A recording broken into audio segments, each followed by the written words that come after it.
suffisamment rentable, ou alors, comme avec tous les studios officiels, le prix serait multiplié par 5 minimum. Enfin, en tout cas pour Pokémon c'est par 5, c'est obligatoire. Voilà, donc pour les autres studios on serait beaucoup moins élevé, mais là je pense qu'on atteindrait des plafonds. Si la résine que vous allez voir elle était officielle, voilà, je pense que j'aurais pas pu me permettre ce genre d'achat, même si au final on est quand même sur une pièce qui coûte plusieurs centaines d'euros. Alors pour les studios les plus réputés en termes de Pokémon, il y a évidemment Egg Studio qui c'est un petit peu les boss, voilà, parce qu'ils arrivent à faire des merveilles notamment avec des Pokémon. T'es pas fan de ces Pokémon là, et pourtant quand tu vois les résines, t'as trop envie. Voilà un exemple. Je trouve que cette résine là, elle est somptueuse. Pourtant, qui s'intéresse à la famille d'évolution de petit art, pas grand monde, et pourtant vraiment celle-là elle est sublime. Voilà, c'est un exemple. Il y en a d'autres. Voilà, je vous en montre une ou deux. Donc là on est vraiment sur les plus réputés. Ensuite il y a aussi PPAP. Donc PPAP, là je vous avais déjà présenté une résine.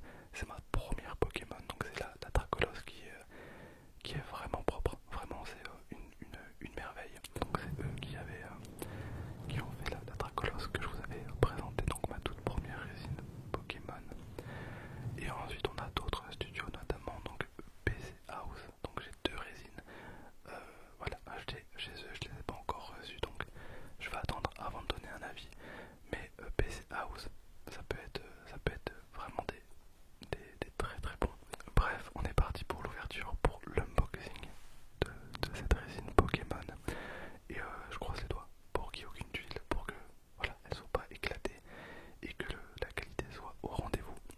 Donc c'est parti, installez-vous, n'hésitez pas à mettre un commentaire, un like, et puis voilà, donc c'est parti. Ok les gars, c'est parti pour l'unboxing. On a le carton juste là.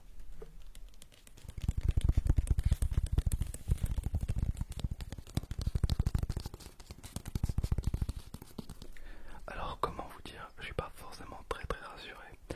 Bon, j'aime bien comparer, donc c'est pour ça que j'ai rajouté la draconite juste à gauche, parce que c'est ma toute première résine Pokémon, donc on va pouvoir comparer.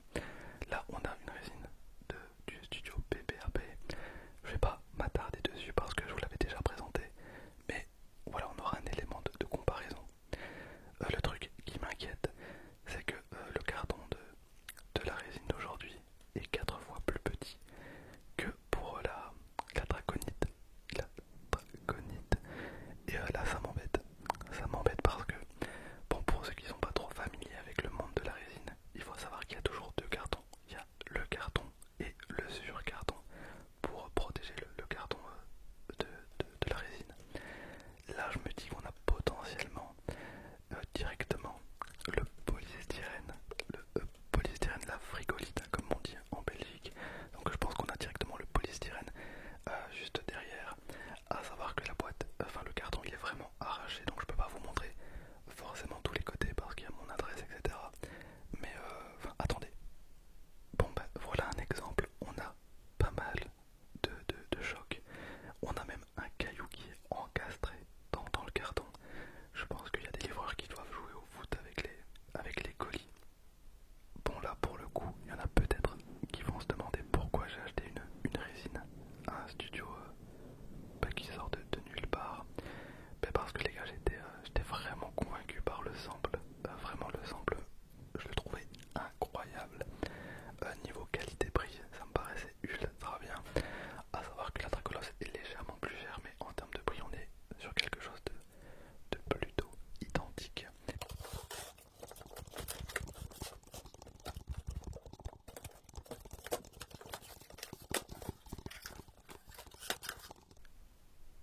Ok, bon, bonne nouvelle, on a un sur carton et on a un carton à l'intérieur. Voilà, je peux vous le montrer, ça va